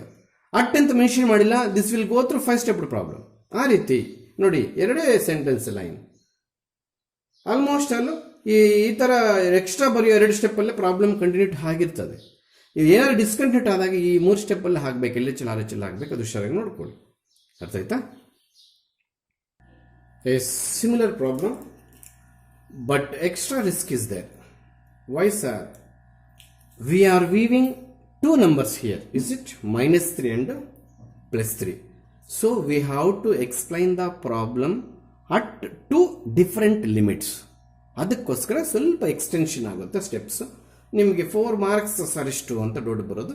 But ನಾವು ಕಳೆದು ಬಿಡೋಣ. ನಾವು ಎಷ್ಟು ಮಾರ್ಕ್ಸ್ ಕೊಡ್ತಾರೋ ಸೆಕೆಂಡ್ರಿ ಅವ್ರಿಗೆ ಬಿಟ್ಟಿದ್ದದು. ಎಸ್, ನಾವು at x is equals to -3 first ನೋಡೋಣ. ಹೌದಾ? ಆಮೇಲೆ 3 ನೋಡೋಣ. ಆಮೇಲೆ ಅಟ್ ಅಂತ ಮೆನ್ಷನ್ ಮಾಡೋದಕ್ಕೆ 5 ಸ್ಟೆಪ್ ಪ್ರಾಬ್ಲಮ್, 2 ಸ್ಟೆಪ್ಸ್ ಎಕ್ಸ್ಟ್ರಾ ನೋಡ್ಬಿಡೋಣ. ಗೊತ್ತಾಯ್ತಾ? ಎಸ್, ಇಲ್ಲಿ ನೋಡಿ, ಇಲ್ಲಷ್ಟೇ. First we should find f of -3 ಅಂದರೆ ಎಕ್ಸ್ ಪ್ಲೇಸಲ್ಲಿ -3 ಹಾಕ್ತಾ ಇದೀವಿ ಅಂತ ಅರ್ಥ. ಎಕ್ಸ್ ಪ್ಲೇಸಲ್ಲಿ -3 ಹಾಕ್ತಾ ಇದ್ರೆ ಎಕ್ಸ್ ಇಸ್ ಈಕ್ವಲ್ ಟು -3 ಅಂತ. X is equal to -3 first row ಇದೆ ಅಂದರೆ that is equals to modulus of -3 + 3 that is equal to 6. ಯಾಕೆ ಸರ್? ಮಾಡ್ಯುಲಸ್ ಆಫ್ -3 + 3 ಆಗುತ್ತೆ. ಆಮೇಲೆ ಆರ್ ಎಚ್ ಎಲ್ ಅಂದರೆ ಎಫ್ ಆಫ್ ಇಲ್ಲಿ ಲಿಮಿಟ್ ಬರಿಬೇಕು ನಾವು. R H L that is limit x tends to -3 plus f of x ಅಂದರೆ x greater than -3. ನೋಡಿ, ಇದರ ಅರ್ಥ ಎಲ್ಲಿದೆ ಅಂತ ತೋರಿಸ್ತೇನೆ. -3 ಲೆಸ್ ದ್ಯಾನ್ ಎಕ್ಸ್ ಅಂತಿದೆ ಇದು. ಹೌದಾ? ಶೋರ್. ಇಲ್ಲಿ ಉಲ್ಟಾ ಬರ್ಕೊಂಡ್ರೆ ಎಕ್ಸ್ ಗ್ರೇಟರ್ ದ್ಯಾನ್ -3 ಆಗುತ್ತೆ. ಹೆಂಗ್ ಓದಿದ್ರು ಒಂದೇ. -3 ಎಕ್ಸ್ಗಿಂತ ಚಿಕ್ಕದಂದ್ರೂ ಒಂದೇ, ಎಕ್ಸ್ -3ಗಿಂತ ದೊಡ್ಡದಂದ್ರೂ ಒಂದೇ. ಅಲ್ಲಿಗೆ ಈ ಅರ್ಥದಲ್ಲಿ -3 ಲೆಸ್ ದ್ಯಾನ್ ಎಕ್ಸ್ ಅನ್ನೋ ಅರ್ಥ ಇನ್ನೊಂದು ಆಂಗಲ್ ಅಲ್ಲಿ ಅರ್ಥ ಮಾಡ್ಕೊಳಕ್ ಹೋದ್ರೆ ಎಕ್ಸ್ ಗ್ರೇಟರ್ ದ್ಯಾನ್ -3 ಅಂತ ಸಿಗುತ್ತೆ. ಆಗ ಈ ಈಕ್ವೇಶನ್ ಯೂಸ್ ಮಾಡಬೇಕು. ಅಂದ್ರೆ -2 ಇಂಟು -3 ಬಿಕಾಸ್ ಲಿಮಿಟ್ ಇಸ್ -3. ಹಾಗೇನು ಬಂತು? We get 6. L H L limit x tends to, ಇಲ್ಲೂ ಮೈನಸ್ ಬರುತ್ತೆ, ಇಲ್ಲೂ ಮೈನಸ್ ಬರುತ್ತೆ. X less than -3, x less than -3 exact ಆಗಿ ಮತ್ತೆ ಅದೇ ಬಂತು. ಫಸ್ಟ್ 1 ಬಂತು 6. ಅಲ್ಲಿಗೆ ನೀವು once you observe all the 3 steps ಇವೇನು ಟಿಕ್ ಹಾಕಿದನೋ ಅವೆಲ್ಲ ಈಕ್ವಲ್ ಇದೆ ನೋಡಿ. ಅಂದರೆ ಅರ್ಥ ಏನು ಗೊತ್ತಾ? Yes f of -3 is equals to R H L is equals to L H L. ಎಲ್ಲ ಆನ್ಸರ್ಸ್ ಎಷ್ಟಿಗೆ ಈಕ್ವಲ್? 6ಗೆ ಈಕ್ವಲ್. ಅದು ಬರೆದ್ರೆ ಇನ್ನೂ ಒಳ್ಳೆಯದು. Therefore F is continuous at x is equal to -3. ಈಗ ನಾವು ಇದೊಂದು ಕೇಸ್ ಆಯಿತು. At x is equals to -3 ಅನ್ನೋದೊಂದು ಕೇಸ್ ಆಯಿತು. ಈಗ at x is equals to +3 ಅನ್ನೋದೊಂದು ಕೇಸ್ ನೋಡ್ಬಿಡೋಣ. ಆಗ್ಬೋದಾ? ಏನ್ ಸರ್ ಅದು? Again we should write f of 3 ಅಂದರೆ ಎಕ್ಸ್ ಪ್ಲೇಸ್ ಅಲ್ಲಿ ಏನಾಗಬೇಕು? 3 ಹಾಕಬೇಕು. ಎಕ್ಸ್ ಇಸ್ ಈಕ್ವಲ್ ಟು 3 ಅನ್ನೋ ಮೀನಿಂಗ್ ನೋಡಿ, ಇಲ್ಲಿ ಸೇರ್ಕೊಂಡಿದೆ x greater than equal to 3. ಹೌದಾ? ಅಲ್ಲಿಗೆ ಏನಾಯ್ತು? ಪಕ್ಕದಲ್ಲಿರ್ತಕ್ಕಂಥ ಫಂಕ್ಷನ್ ಪ್ಲೇಸಲ್ಲೇ ನಾವು ಇದನ್ನ ಹಾಕ್ಬೇಕು. 20 ಬರ್ತಾ ಇದೆ. ಹೌದಾ? ಮತ್ತೆ L H L find out ಮಾಡೋಣ, ಅಥವಾ ಆರ್ ಎಚ್ ಎಲ್ ಯಾವ್ದು ಬೇಕಾದ್ರೆ ಮಾಡ್ಕೊ, ನಿನ್ನಿಷ್ಟ. Limit x tends to limit ಎಷ್ಟು? 3 minus f of x. Please listen careful all of you. X less than 3.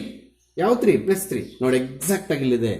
X less than 3 ಅಂದ್ರೆ that is equals to -2 into 3 -6. ನೋಡಿ, f of 3 ಮತ್ತೆ L H L equal ಆಗಲಿಲ್ಲ. R H L ಕೆಳಗಂಗೆ ಇಲ್ವಾ sir? ಬೇಕಿಲ್ಲ sir. ಅದು L H L is not equal R H L ಇಡಬೇಕಲ್ಲ. ನಿಮ್ಗೆ ಇನ್ನೊಂದು ನೆನ್ಪಿಟ್ಕೊಳ್ಳಿ, L H L R H L not equal ಆಗದೆ ಇದ್ರು, ಅಥವಾ ಅವೆರಡೂ ಸೇರಿ ಎಫ್ ಆಫ್ 3ಗೆ ಎಫ್ ಆಫ್ ಲಿಮಿಟ್ಗೆ ನಾಟ್ ಈಕ್ವಲ್ ಆದ್ರೂ ಕೂಡ ಡಿಸ್ಕಂಟಿನ್ಯೂಟಿನೇ.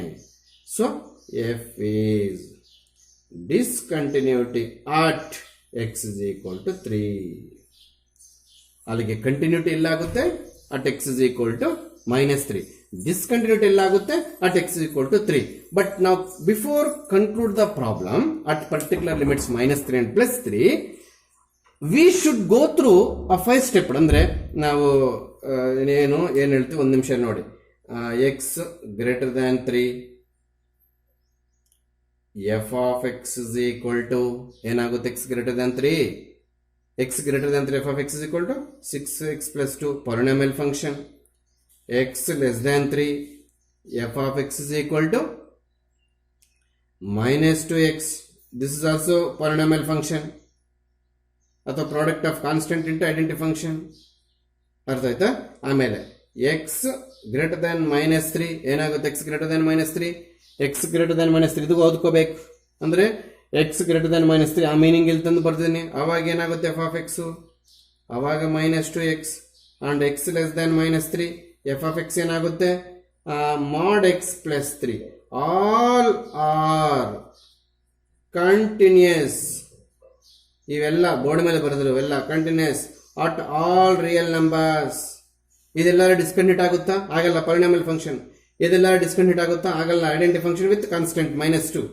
ಇದೆಲ್ಲರೂ ಡಿಸ್ಕಂಟಿನ್ಯೂಟ್ ಆಗುತ್ತಾ? ಆಗಲ್ಲ. ಇದೆಲ್ಲರೂ ಡಿಸ್ಕಂಟಿನ್ಯೂಟ್ ಆಗುತ್ತಾ? ಆಗಲ್ಲ. ಅಲ್ಲಿಗೆ ಅಟ್ ಅಂತ ಮೆನ್ಷನ್ ಮಾಡದಿರೋದಕ್ಕೆ ಎಲ್ಲ ಕೊಟ್ಟಿರ್ತಕ್ಕಂಥ ಫಂಕ್ಷನ್ಸ್ ಎಲ್ಲ ರಿಯಲ್ ನಂಬರ್ಸ್ ಹತ್ರ ಕಂಟಿನ್ಯೂಟ್ ಆಗುತ್ತೆ ಅಂತ ಒಂದು ವಿಚಾರ ಹೇಳಿ ಈ ಪ್ರಾಬ್ಲಮ್ ಅನ್ನು ಕನ್ಕ್ಲೂಡ್ ಮಾಡಕ್ಕೆ ಹೋಗ್ತಾ ಇದ್ದೀನಿ.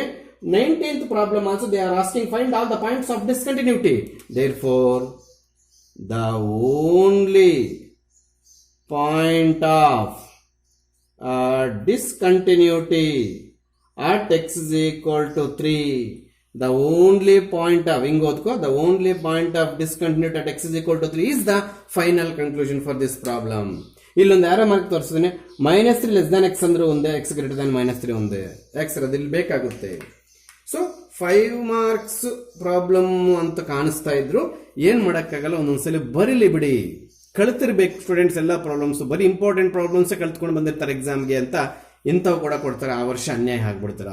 ಸೊ ಬಿಲೋ ಆವರೇಜ್ ಸ್ಟೂಡೆಂಟ್ಸು ಇಲ್ಲಿವರೆಗೂ ಮಾಡಿರೋ ಪ್ರಾಬ್ಲಮ್ ಯಾವುದು ನೋಡ್ಕೊಳ್ದೇ ಇದ್ರು ನಡೀತದೆ. Below average just pass on second class first class ಒಳಗಡೆ. ಅಬೋ ಆವರೇಜ್ ಸ್ಟೂಡೆಂಟು ನೆಕ್ಸ್ಟ್ ಬರೋ ಪ್ರಾಬ್ಲಮ್ಸ್ ಎಲ್ಲ 4 ಮಾರ್ಕ್ಸ್. ಆಕ್ಚುಲ್ ಆಗಿ ಎಲ್ಲ ಕ್ವಶನ್ ಪೇಪರ್ಸ್ ನಾವು ತಿರುವಾಕಿದ್ರೆ ಈ ಪ್ರಾಬ್ಲಮ್ ವರೆಗೂ ಯಾವುದು ಒಂದು ಪ್ರಾಬ್ಲಮ್ ಸಮೇತ ಕೊಟ್ಟಿಲ್ಲ ಒಂದು 4 ಮಾರ್ಕ್ಸ್ ಆನೆಲ್ಲಾಗಿ. ಇನ್ನು ಮಾಡೋ ಪ್ರಾಬ್ಲಮ್ಸ್ ಎಲ್ಲ ಇದೆ. ಬಟ್ ಅದನ್ನು ನೀವು ಪಾಸಿಟಿವ್ ಆಗಿ ಥಿಂಕ್ ಮಾಡಿ ಈ ವರ್ಷ ಕೊಡ್ಬೋದಲ್ಲ ಅನ್ನೋ ಲೆಕ್ಕದಲ್ಲಿ ಪಾಠ ಕೇಳಿ. ಅರ್ಥ ಆಯ್ತಾ? ಬಿಲೋ ಆವರೇಜ್ ಸ್ಟೂಡೆಂಟ್ ಇಷ್ಟು ದಿವಸ ಮಾಡಿರೋ ಪ್ರಾಬ್ಲಮ್ ಅಂದ್ರೆ 19ನೇ ಪ್ರಾಬ್ಲಮ್ ವರೆಗೂ ಯಾವುದೋ 1 ಮಾರ್ಕ್ ಒಂದು ಬಿಟ್ರೆ 4 ಮಾರ್ಕ್ಸ್ ಪರ್ಪಸ್ಗೋಸ್ಕರ ಯಾವುದು ನೆಗ್ಲೆಕ್ಟ್ ಮಾಡಿದ್ರು, ಇವೆಲ್ಲ ನೆಗ್ಲೆಕ್ಟ್ ಮಾಡಿದ್ರೆ ಸರಿ ಹೋಗುತ್ತೆ. ಬಿಲೋ ಆವರೇಜ್ ಅವನು. ಅರ್ಥ ಆಯ್ತಾ? ಎಕ್ಸಾಮ್ಗೆ ಕೊಟ್ಟಿರ್ತಕ್ಕಂಥ ಕ್ವಶನ್ಸ್ ಪ್ರಕಾರ ಹೋದ್ರೆ 4 ಮಾರ್ಕ್ಸ್ ಇನ್ನು ಮುಂದೆ ಏನು ಬರ್ತಾವ ಅಂದ್ರೆ 20th ಪ್ರಾಬ್ಲಮ್ ಅಂತ ಅಲ್ಲಿಂದ ಸ್ಟಾರ್ಟ್ ಆಗ್ತವೆ. ಅರ್ಥ ಆಗ್ತಿದ್ಯಾ? See, problem number 20 is homework, just like previous problems. In 21st problem, we have seen that 5 limits. ಸ್ವಲ್ಪ ಕಷ್ಟನೇ 4 ಮಾರ್ಕ್ಸ್ ಇದು. 5 ಲಿಮಿಟ್ಸ್ ಹತ್ರ ಪ್ರಾಬ್ಲಮ್ ಎಕ್ಸ್ಪ್ಲೇನ್ ಮಾಡಬೇಕಂದ್ರೆ 4 ಮಾರ್ಕ್ಸ್ ಸೂಟ್ ಆಗಲ್ಲ. ಬಟ್ NCERT ಬುಕ್ ಅವನು ಕ್ವಶನ್ ಪೇಪರ್ ಸೆಟ್ಟಿಂಗ್ 4 ಮಾರ್ಕ್ಸ್ ಇದೆ, 5 ಮಾರ್ಕ್ಸ್ ಇದೆ, 1 mark ಇದೆ ಅಂತ ಬುಕ್ ರೆಡಿ ಮಾಡಿಲ್ಲ. ನಮ್ಮ ಕರ್ನಾಟಕ ಮ್ಯಾಥಮೆಟಿಕ್ಸ್ ಫೋರಮ್ ಅವ್ರು ಹಂಗೆಲ್ಲ ರೂಲ್ಸ್ ಮಾಡ್ಕೊಂಡವ್ರೆ. 4 ಮಾರ್ಕ್ಸ್ ಪ್ರಾಬ್ಲಮ್ ಒಂದು ಎತ್ಕೊಂಡ್ರೆ ಸಾಕು, ಕಂಟಿನ್ಯೂಟಿ ಇಲ್ಲ ಅಂತ. ಬಟ್ NCERT ಅವ್ನಿಗೆ ಏನು ಗೊತ್ತು ಹಂಗೆಲ್ಲ ಮಾಡ್ತಾರಂತ. ಅವನು ಸಬ್ಜೆಕ್ಟ್ ಕಳೆಯೋದಕ್ಕೆ ಕಂಪ್ಲೀಟ್ ಎಲ್ಲ ಪ್ರಾಬ್ಲಮ್ಸ್ ಆಗ್ತಾನೆ. ಕ್ವಶನ್ ಪೇಪರ್ ಪ್ಯಾಟರ್ನ್ ಅವ್ನಿಗೆ ಬೇಕಿಲ್ಲ. ಅದಕ್ಕೋಸ್ಕರ ನಾವು ಈ ಪ್ರಾಬ್ಲಮ್ ಈ ಪ್ರಾಬ್ಲಮ್ ಕಳಿಯೋದ್ರಿಂದ ನಮಗೆ ತುಂಬ ನಾಲೆಡ್ಜ್ ಬೆಳೀತದೆ ಕಂಟಿನ್ಯೂಟಿಯಲ್ಲಿ. ನೀವು ಮತ್ತೆ ಹಂಗೆ ಪಾಸಿಟಿವ್ ಆಗಿ ತಗೋಬೇಕು. ಅರ್ಥ ಆಯ್ತಾ? ಮತ್ತೆ 4 ಮಾರ್ಕ್ಸ್ ಎಕ್ಸಾಮಿನೇಷನ್ ಪರ್ಪಸ್ ಒಂದಕ್ಕೆ ಯೋಚನೆ ಮಾಡಬಾರ್ದು. ಇನ್ನು 4 ಮಾರ್ಕ್ಸ್ ಬರ್ದಿರೋ ಯಾಕೆ ಸರಿ ಪ್ರಾಬ್ಲಮ್ ಅನ್ನೋದು ಯಾರು ನೆಗ್ಲೆಕ್ಟ್ ಮಾಡಬಾರ್ದು. ಕಲ್ತ್ಕೊಂಡ್ರೆ ಸಬ್ಜೆಕ್ಟ್ ಚೆನ್ನಾಗಿ ಅರ್ಥ ಆಗುತ್ತೆ. ಆ ಕಳ್ತಿರೋ ಸಬ್ಜೆಕ್ಟ್ ಇನ್ನೊಂದು ಪ್ರಾಬ್ಲಮ್ ಮೇಲೆ ಪ್ರಯೋಗ ಮಾಡ್ಕೋಬೋದು ನಾವು. ಇಲ್ಲಿ 0ಗೆ ಲೆಸ್ ದ್ಯಾನ್ ಇದೆ ಹೊರತು ಗ್ರೇಟರ್ ದ್ಯಾನ್ ಇಲ್ಲ. ಅದಕ್ಕೆ LHL RHL ಅದಕ್ಕೆ ಅಪ್ಲೈ ಆಗಲ್ಲ. ಲಾಸ್ಟಲ್ಲಿ ನೋಡೋಣ. 10ಗೆ ಲೆಸ್ ದ್ಯಾನ್ ಇದೆ ಹೊರತು 10ಗೆ ಲೆಸ್ ದ್ಯಾನ್ ಇದೆ ಹೊರತು ಗ್ರೇಟರ್ ದ್ಯಾನ್ ಇಲ್ಲ. ಸೊ ಅದಕ್ಕೆ RHL LHL ಅಪ್ಲೈ ಆಗಲ್ಲ. ಅದನ್ನು ಕೂಡ ಆಮೇಲೆ ನೋಡೋಣ. ಹಾಗಾದ್ರೆ 1 3 ಫಸ್ಟ್ ಮುಗಿಸ್ಬೇಕು. 1 3 yes at x is equal to 1 first ಮುಗಿಸೋಣ. At x is equal to 1 ಅಂದಾಗ we go through first f of 1 ಅಂದ್ರೆ x ಪ್ಲೇಸಲ್ಲಿ 1 ಹಾಕಿದೀವಿ ಅಂತ ಅರ್ಥ. Where the meaning carries in first. x is equal to 1 ಅನ್ನೋ ಮೀನಿಂಗ್ ಇಲ್ಲಿದೆ. ಫಸ್ಟ್ ರೋ ಕ್ಯಾರಿ ಮಾಡಿ ಅಲ್ಲೇನಾದ್ರು ಎಕ್ಸ್ ಪ್ಲಸ್ ಇದ್ರೆ ಆ ಎಕ್ಸ್ ಪ್ಲಸ್ ಅಲ್ಲಿ 1 ಸಬ್ಸ್ಟಿಟ್ಯೂಟ್ ಮಾಡಬೇಕು. We don't have in x plus in first row. That's what we are written as it is. ಆಮೇಲೆ R H L ನೋಡೋಣ. R H L right hand limit ಅಂದರೆ limit x tends to 1 plus f of x. R H L ಏನು ಬರುತ್ತದು? X greater than 1. ಎಲ್ಲಿ X greater than 1 ಇರೋದು ನೋಡಿ. ಈ meaning ಅನ್ನ ಇಲ್ಲಿ ಬರ್ಕೊಂಡ್ರೆ ನಾನು 1 less than x, X greater than 1 both are same. ಆಗ ನಾವು ಈ ಮೀನಿಂಗ್ ಅನ್ನ ಎಕ್ಸ್ ಗ್ರೇಟರ್ ದ್ಯಾನ್ 1 ಅನ್ನೋ ಮೀನಿಂಗ್ ಅನ್ನ ಇಲ್ಲಿ ನೋಡ್ತಾ ಇದ್ದೀವಿ. ಈ ಫಂಕ್ಷನ್ ತಗೋಬೇಕು. ಅಲ್ಲಿ ಆಸ್ ಇಟ್ ಇಸ್ ಕಾಪಿ ಮಾಡಿದ್ರೆ ರಾಂಗ್. ಅಲ್ಲೇನಾದ್ರೂ ಎಕ್ಸ್ ಟರ್ಮ್ಸ್ ಇದ್ದಾಗ ಎಕ್ಸ್ ಪ್ಲಸ್ ಅಲ್ಲಿ 1 ಆಗಬೇಕು. We don't have an x term, leave it 4. ಅದೇ ರೀತಿ ನಾವು ಎಲ್ ಎಚ್ ಎಲ್ ಕಂಡುಹಿಡಿಯಬೇಕು. ನನಗೆ ಸ್ಪೇಸ್ ಪ್ರಾಬ್ಲಮ್ ಅಂತ ನಾನು ಎಲ್ಲೆಲ್ಲಿಗೆ ಹೋಗ್ತೇನೆ ನೋಟ್ಸಲ್ಲಿ ನೀವು 1 ಬೈ 1 ಮಾಡಿ. ಎಲ್ ಎಚ್ ಎಲ್ ಅಂದಾಗ limit x tends to limit ಎಷ್ಟು 1 ಮೈನಸ್ ಎಫ್ ಆಫ್ ಎಕ್ಸ್.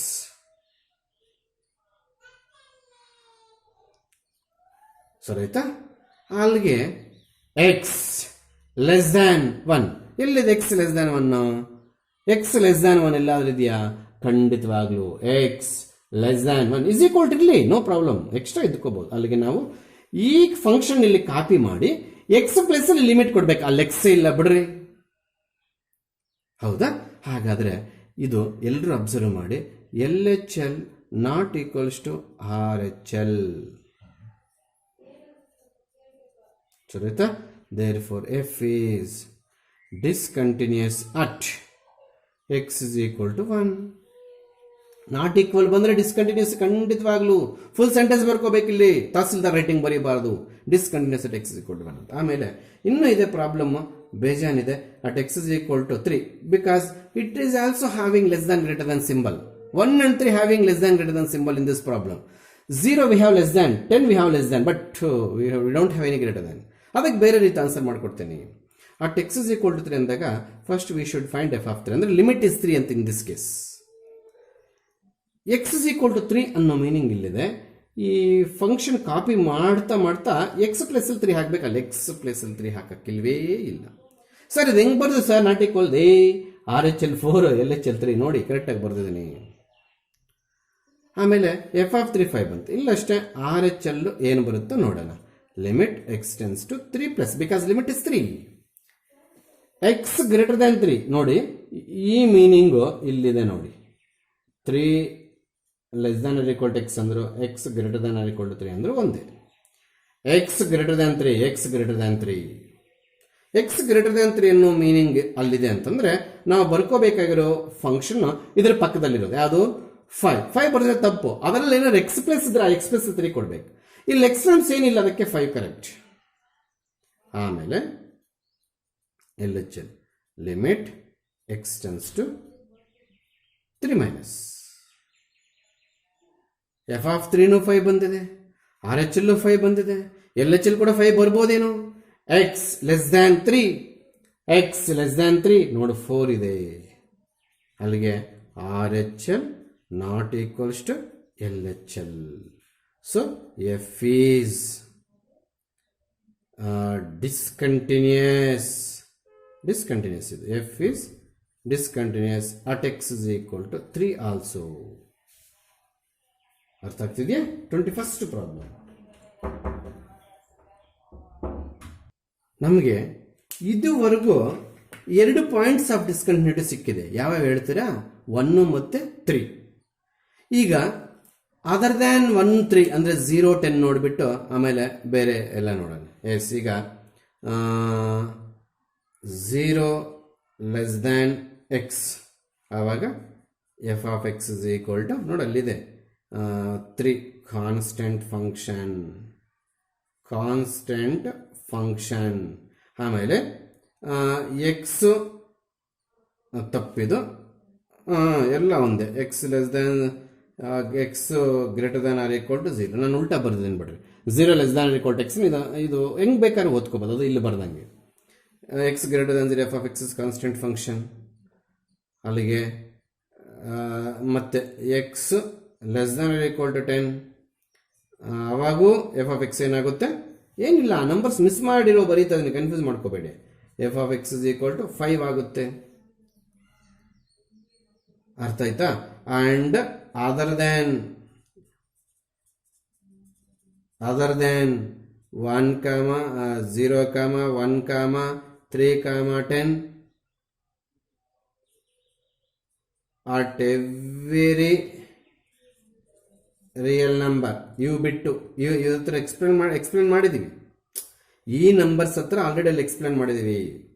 ಅವು ಬಿಟ್ಟು ಅದರ್ ದ್ಯಾನ್ ಏನದು 0, 1, 10 at every real number f of X is equals to constant function continuous at all exemption of 1, 3. ಇದು ನಮಗೆ final conclusion. ಏನು ಕೇಳಿದರೆ problem number 21ಗೆ ಅವರು discuss the continuity. ಎಲ್ಲಿ ಕಂಟಿನ್ಯೂಟಿ ಆಗಲ್ಲ, ಇಲ್ಲಿ ಕಂಟಿನ್ಯೂಟಿ ಆಗುತ್ತೆ ಅಂತ ನಮಗೆ ಇಲ್ಲಿ ಸಿಕ್ಕಿದ್ದು ಒಂದೇ ಒಂದು ಮಾಹಿತಿ. ಇವೆರಡು ಸ್ಟೆಪ್ಸನ್ನ ಆಧಾರ ತಗೊಂಡ್ರೆ, ಯಾವೆರಡು ಸ್ಟೆಪ್ಸನ್ನ ಇದು ತಗೊಂಡಾಗ therefore F is discontinuous at x is equal to 1, 3. ಮತ್ತೆ ಆ ನಂಬರ್ಸ್ ಪಕ್ಕಕ್ಕಿಟ್ರೆ ಯಾವುದು ಎಕ್ಸ್ ಗ್ರೇಟರ್ ದಾನ್ ಈಕ್ವಲ್ 0 ಇದೆಲ್ಲ ಎಫ್ ಆಫ್ ಎಕ್ಸ್ 3 ಇದು ಕಾನ್ಸ್ಟೆಂಟು ಅಂಡ್ ಅದರ್ ದ್ಯಾನ್ 0, 1, 2, 3 ಅಂದ್ರೆ ಆ ಲಿಮಿಟ್ಸ್ ಎಲ್ಲ ಪಕ್ಕಕ್ಕಿಟ್ಟಾಗ at every real number f of x is constant function because 3 is constant, 4 is constant, 5 is constant function is continuous at all real numbers. But in this problem we are already proved f is discontinuous at x is equal to 1 and 3. adu exemption ಮಾಡಬೇಕು. So this is the final conclusion for this problem. ಏನು f is continuous function at every real number except ಅಂದಾಗ exemption minus, ಇಲ್ಲಿ minus ಹಾಕಿದ್ದೀನಿ 1, 3. ಆ 1, 3 ತೆಗೆದು ಬಿಟ್ರೆ real numbers ಎಲ್ಲ real numbers ಹತ್ರ ಕಂಟಿನ್ಯೂಟಿ ಆಗುತ್ತೆ. ಗೊತ್ತಾಗ್ತಿದ್ಯಾ? ಸೊ ರಿಸ್ಕ್ ಇದ್ರು 4 ಮಾರ್ಕ್ಸ್ ಬ್ಯಾಲೆನ್ಸ್ ಆಗುತ್ತೆ. ನೀವು ಕಲ್ತ್ಕೋಬೇಕು. ಸ್ಟೆಪ್ ಪಕ್ಕದಲ್ಲಿ ನೀವು 1 by 1 ಬರೀಬೇಕು. ನಾನು ಪಕ್ಕದಲ್ಲಿ ಸ್ಪೇಸ್ ಹಾಕಿ ನೋಡಿ, RHL ಇಲ್ಲಿ, LHL ಇಲ್ಲಿ, ಎಫ್ ಇಸ್ ಡಿಸ್ಕಂಟಿನ್ಯೂಸ್ ಇದೇನು ಸರಿಯಾಗಿದೆ. ಇಲ್ಲಿ RHL ಇಲ್ಲಿ LHL ಕಂಟಿನ್ಯೂಟಿ ಇರೋದಿಲ್ಲ ನೋಡೋದಕ್ಕೆ. ನೀಟಾಗಿ ಸ್ಪೇಸ್ ದಂಡೆಗೆ ಬಿಟ್ಟಿರ್ತೀನಿ. ನಿಮಗೆ 1 by 1 ಬರಬೇಕದು. ಅರ್ಥ ಆಯ್ತಾ? Homework problem. This is not 5 stepped problem. 3 + 3 + 2 steps. ಅದೇನು ಸರ್ ನೋಡಿ, ಅಟ್ ಎಕ್ಸ್ ಇಸ್ ಎರಡು ಲಿಮಿಟ್ಸ್ ಕಾಣ್ತಿದೆ ಪ್ರಾಬ್ಲಮಲ್ಲಿ. At x is equal to 0 ಅಂತ ಹೆಡ್ಡಿಂಗ್ ಹಾಕಿ ಇಲ್ಲಿ left hand limit right hand limit ಬರುತ್ತೆ. ಅದಕ್ಕಂದ್ರೆ ನೋಡಿ ಎಕ್ಸ್ ಲೆಸ್ ದ್ಯಾನ್ 0, ನೋಡಿ 0 less than equal to x, ಇಲ್ಲಿ LHL RHL ಬರುತ್ತೆ. ನೆಕ್ಸ್ಟ್ 1ಗೂ RHL LHL ಬರುತ್ತೆ. ಅಲ್ಲಿಗೆ ಎಫ್ ಆಫ್ 0 RHL LHL 3 ಕಡಿಬೇಕು. At x is equal to 1 f of 1 RHL LHL 3 ಕಡಿಬೇಕು. ಇಲ್ಲಿ ಏನಾಗುತ್ತೆ 0 ಹತ್ರ 1 ಹತ್ರ ಏನಾಗುತ್ತೆ ಅಂತ ಹೇಳ್ಬಿಟ್ಟು ಮತ್ತೆ ಅದರ್ ದ್ಯಾನ್ 0 ಅದರ್ ದ್ಯಾನ್ 1 ಹೋಗ್ತೀವಿ. ಅದರ್ ದ್ಯಾನ್ 0 ಅದರ್ ದ್ಯಾನ್ 1 ಆದಾಗ ಏನು ಬರೀಬೇಕು ಸರ್ ನೋಡಿ, other than 0 other than 1 2x 0 4x 2x 4x identity function with constant, product of constant and identity. Constant continuous function, ಐಡೆಂಟಿಟಿನೂ ಕಂಟಿನ್ಯೂಸ್ ಐಡೆಂಟಿ ಅಂದಾಗ ಇದು ಅಪ್ಪೆ, constant function ಅಂದಾಗ ಇದು. ಇವೆರಡು ಮಲ್ಟಿಪ್ಲೈ ಮಾಡಿದ್ರೆ kx ಅಂದ್ರೆ 2x, kx ಅಂದ್ರೆ 4x ಏನಾಗುತ್ತೆ, ಕಂಟಿನ್ಯೂಟ್ ಆಗುತ್ತೆ. ಬರೆಯೋದು ಹೆಂಗೆ ಸರ್? ಸಿಂಪಲ್ ಆಗಿ ಬರ್ದಾಕಿರಿ. 2x and 4x are the product of continuity of constant function and continuity of identity function ಅಂತ ಬರೀ. ಪ್ರಾಡಕ್ಟ್ ಆಫ್ 2 ಕಾನ್ಸ್ಟೆಂಟ್ ಫಂಕ್ಷನ್ಸ್ ಅಥವಾ product of constant and identity function ಅಂತ ಬರ್ದಾಕ simple. This is the problem. Product of constant and identity function this contains at all real numbers. Exact ಆಗಿ ಇವೆರಡು ಹತ್ರ ಏನಾಗುತ್ತೋ ಅದು ಇಂಪಾರ್ಟೆಂಟ್. ಅದು ಬರೆದು ಮತ್ತೆ ಫೈನಲ್ ಕನ್ಕ್ಲೂಷನ್ ಆವಾಗಲೇ ಬರ್ದಂಗೆ ಬರೀಬೇಕು. ನಿಮ್ಗೆ ಏನಾದರೂ ಈ ಪ್ರಾಬ್ಲಮ್ ಅಸೈನ್ಮೆಂಟ್ ಮಾಡಿ ಏನಾದ್ರು ಸ್ಟೆಪ್ ಡೌಟ್ ಇದ್ರೆ ನನಗೆ ಪಿಕ್ ಕಳಿಸಿ, ನಾನು ತಪ್ಪ ಕರೆಕ್ಟಾಗಿ ಜಡ್ಜ್ ಮಾಡಿ ನಿಮಗೆ ಮತ್ತೆ ರಿಟರ್ನ್ ಕಳಿಸ್ತೀನಿ. This is assignment. ಅರ್ಥ ಆಯ್ತಾ? ಎಸ್ 23rd ಪ್ರಾಬ್ಲಮ್ ಕೂಡ ಇಂಥದ್ದೇ ಅಸೈನ್ಮೆಂಟು. 23rd ಪ್ರಾಬ್ಲಮ್ ಅಲ್ಲಿ ಲಿಮಿಟ್ಸ್ -1 and 1 ಇರೋದ್ರಿಂದ 22nd ಪ್ರಾಬ್ಲಮ್ ಹೇಗೆ ಮಾಡಿದೆಯೋ 23rd ಪ್ರಾಬ್ಲಮ್ ಕೂಡ ಹಾಗೆ ಮಾಡಬೇಕು. ಅದು ಕೂಡ ಅಸೈನ್ಮೆಂಟು. ಹಾಗಾದರೆ ಎಲ್ಲರೂ ಕೇರ್ಫುಲ್ ಆಗಿ ಕೇಳಿ. ಇನ್ ನೆಕ್ಸ್ಟ್ ಕ್ಲಾಸ್ ನಂಬರ್ 55 ಏನು ಇದುವರೆಗೂ ಆನ್ಯಲ್ ಎಕ್ಸಾಮ್ಗೆ ಪ್ರಾಬ್ಲಮ್ಸ್ 4 ಮಾರ್ಕ್ಸ್ ಮೇಲೆ ಕೇಳಿದಾರೋ ಅವನ್ನು ಮಾಡ್ತಾ ಇದ್ದೀನಿ. ಅಂದರೆ ನೆಕ್ಸ್ಟ್ ಕ್ಲಾಸಲ್ಲಿ ಪಕ್ಕಾ 4 ಮಾರ್ಕ್ಸ್ ಪ್ರಾಬ್ಲಮ್ ಉಂಟು. ಯಾವ ಬೇವರ್ಸಿ ಕೂಡ ಆಮೇಲೆ ನೋಡೋಣ ವಿಡಿಯೋ, ಕ್ಲಾಸ್ ಆದಮೇಲೆ ನೋಡೋಣ ಬಿಡಿ, ಸಾಯಂಕಾಲ ನೋಡೋಣ ಬಿಡಿ, ಬೇಡ. ನಾನು ಹಾಕಿದ ತಕ್ಷಣ ವಿಡಿಯೋ ಪ್ಲೇ ಮಾಡಿಕೊಂಡು ಪ್ರಾಕ್ಟೀಸ್ ಮಾಡಿಬಿಟ್ಟು 4 ಮಾರ್ಕ್ಸ್, ಅದು ಡೇಂಜರಸ್ ಪಾರ್ಟ್ ಇಯಲ್ಲಿ ಅಲ್ಲಿ ಇದುವರೆಗೂ ಮಾಡಿರ್ತಕ್ಕಂಥ 23 ಪ್ರಾಬ್ಲಮ್ಸಲ್ಲಿ ಎಕ್ಸಾಮ್ಗೊಂದು ಪ್ರಾಬ್ಲಮ್ ಕೂಡ ಕೊಟ್ಟಿಲ್ಲ, ಕೊಡಬಾರ್ದು ಅಂತ ರೂಲ್ ಏನಿಲ್ಲ. ಈಗ ನಾನು ಕೇಳ್ತಾ ಇರೋದು ಬಿಲೋ ಆವರೇಜ್, ಅಬೋ ಆವರೇಜ್ ಅಂತ ಬೈಫರ್ಗೇಟ್ ಮಾಡಿ ಮಾತಾಡ್ತಾ ಇದ್ದೀನಿ. ಬಿಲೋ ಆವರೇಜ್ ಅವನು ಈ 23 ಪ್ರಾಬ್ಲಮ್ಸ್ ಬಿಟ್ಬಿಟ್ಟು ನಾಳೆ ಕ್ಲಾಸ್ ಕರೆಕ್ಟಾಗಿ ಕೇಳ್ಬಿಟ್ರೆ ಸಾಕು. ಅಬೋ ಆವರೇಜ್ ಅವರು ನಾಳೆ ಕ್ಲಾಸು ಕೇಳಬೇಕು, ಈ ಅಪ್ ಟು ಕ್ಲಾಸ್ ನಂಬರ್ 54 ಅಂದರೆ 50 ಇಂದ 54 4 ಕ್ಲಾಸಸ್ ಏನು ಮಾಡಿದ್ರು ಅವು ಪರ್ಫೆಕ್ಟ್ ಇರಬೇಕು. ಈ 23 ಪ್ರಾಬ್ಲಮ್ಸಲ್ಲಿ ಕೊಡಬಾರ್ದು ಅಂತ ಯಾರು ಹೇಳಿಲ್ಲ, ಇದುವರೆಗೂ ಕೊಟ್ಟಿಲ್ಲ ಅಷ್ಟೇ. ನಿಮ್ಮ ಅದೃಷ್ಟಕ್ಕೆ ಅಕಸ್ಮಾತ್ ನೀವು ಬಿಟ್ಬಿಟ್ಟು ಕೊಡದೇ ಇದ್ರೆ ಪರವಾಗಿಲ್ಲ, ನೀವು 23 ಪ್ರಾಬ್ಲಮ್ಸ್ ಬಿಟ್ಬಿಟ್ಟು ಕೊಡಿದ್ರೆ ಲಾಸ್ಟ್ ಮೈನಲ್ಲಿ ಡ್ಯಾಮೇಜ್ ಆಗುತ್ತೆ. ಸೊ 100 ತೆಗೆಯೋಕ್ಕೆ ನಿಮ್ಗೆ ಕಷ್ಟ ಆಗ್ಬಿಡುತ್ತೆ. ಅವು ನಾನು 55 ಕ್ಲಾಸ್ ನಂಬರ್ 55 ಅಂದರೆ ಡೇ ಆಫ್ಟರ್ ಟುಮಾರೋ ನಾವು ಸ್ಟಾರ್ಟ್ ಮಾಡ್ತೀವಿ. ಪಕ್ಕ ಆ ಕ್ಲಾಸ್ಗೆ ನೀವು ಕರೆಕ್ಟಾಗಿ ಅಟೆಂಪ್ಟ್ ಆಗಿ ಕೂತ್ಬಿಟ್ರೆ ಕ್ಲಾಸ್ ಬಂದ ತಕ್ಷಣ 4 ಮಾರ್ಕ್ಸು. 2-3 ಸಲ ವರ್ಕೌಟ್ ಮಾಡಬೇಕು, ವಿಡಿಯೋ ಪ್ಲೇ ಮಾಡ್ಕೊಂಡು 2-3 ಸಲ. ಅಷ್ಟೊಂದು ಕಷ್ಟನ ಸರ್ ಇಲ್ಲ, ಬೇಗ ಬಂದ್ಬಿಡ್ಬೇಕು ಅಂತ ಮತ್ತೆ ಅದಕ್ಕೆ ರಾಮಾಯಣ ಇರಬಾರ್ದು.